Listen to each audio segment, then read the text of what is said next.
ఆంధ్రప్రదేశ్ రాష్ట్రంలోని శనివారం ఉదయం ఈ రాష్ట్ర చాలా కోర్టుల్లో న్యాయవాదులు తక్షణమే ఐపీసీ, సిఆర్పిసి ఎవిడెన్స్ నూతన చట్టాలను రద్దు చేయాలి అని లేదా పునః ప్రారంభించాలి అని కేంద్ర ప్రభుత్వానికి విజ్ఞప్తి చేశారు.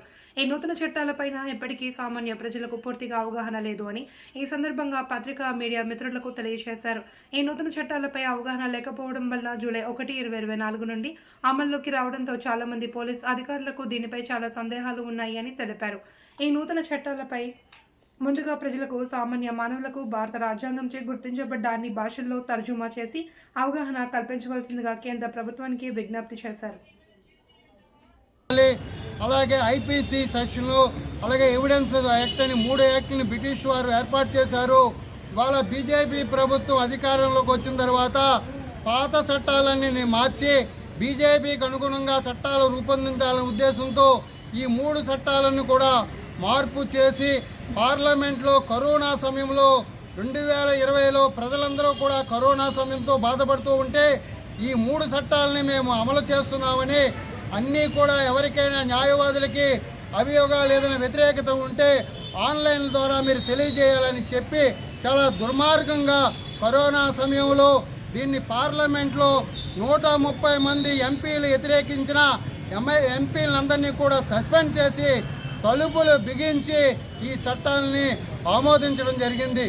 ఈ చట్టాలు కేవలం జ్యుడిషియల్ పవర్స్ని తగ్గించి ఎగ్జిక్యూటివ్ పవర్స్ని పెంపొందించేలాగా రాజకీయ నాయకుల కనుసైకిల్లో ఉండే ఎగ్జిక్యూటివ్ అధికారుల చేత ఈ పనులు చేయించుకోవడానికి ఈ చట్టాలను రూపొందించారు.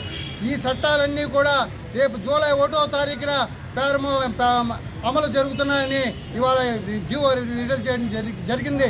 నిన్ననే సుమారు 6,000 మంది న్యాయవాదులు వాళ్ళందరూ కూడా ప్రభుత్వానికి అల్టిమేటం ఇచ్చారు. ఈ చట్టాలని అమలు నిలుపుదల చేయాలనేది చెప్పారు. ఇది ఎటువంటి బార్ అసోసియేషన్లో న్యాయవాదుల చేత చర్చించడం కానీ, న్యాయవాదుల అభిప్రాయాలు అడగడం కానీ ఏమీ చేయకుండా ఈ చట్టాన్ని అమలు చేయడం జరిగింది. ఒకటే ఉదాహరణ, ఇవాళ పోలీసు కస్టడీ, జ్యుడిషియల్ కస్టడీలో ఉన్న ఎవరినైనా ఒక ముద్దాయిని పోలీసు కస్టడీ కావాలి అంటే 15 రోజుల లోపలనే అడగవలసిన అధికారం ఉంది. కోర్టు కూడా దాన్ని 3 రోజుల 4 రోజులు అనేది పోలీస్ కస్టడీకి ఇవ్వడం జరుగుతుంది. ఇవాళ ఆ చట్టాన్ని పోలీసులకి 40 రోజుల నుంచి 60 రోజుల వరకు ముద్దాయిని పోలీసు కస్టడీలో ఉండేలాగా చట్టాన్ని మార్పించారు. అంటే పోలీసుల దగ్గర ఈ యొక్క ముద్దాయికి రక్షణ ఉంటుందా అనేది మనం అడగవలసిన బాధ్యత ఉంది. అలాగే ఎవరైనా ఒక ముద్దాయిని అక్రమంగా తీసుకెళ్లి అరెస్ట్ చేసి పోలీస్ స్టేషన్లో లాఠీ దెబ్బలతో కొట్టి అతను చనిపోతే దాని మీద ఇప్పుడు వరకు జ్యుడిషియల్ ఆఫీసర్ చేత ఎంక్వైరీలు ఉండి, ఇప్పుడు దాన్ని తీసేసి ఒక ఎస్పీ స్థాయి వ్యక్తి కానీ లేకపోతే ఎగ్జిక్యూటివ్ అధికారి కానీ ఎంక్వైరీ ఆఫీసర్గా వేయడం అనేది జరిగింది. అంటే జ్యుడిషియల్ ఆఫీసర్కి లేని అధికారాన్ని ఎవడైతే పోలీసు అధికారి చేతిలో చనిపోయాడో ఆ వ్యక్తి పై అధికారే దాన్ని ఎంక్వైరీ చేయడం అనేది కంచేసేను వేసే పరిస్థితి ఏర్పడుతుందనేది ఒకసారి మనం ఆలోచించాలి. అలాగే ఇవాళ ప్రజలు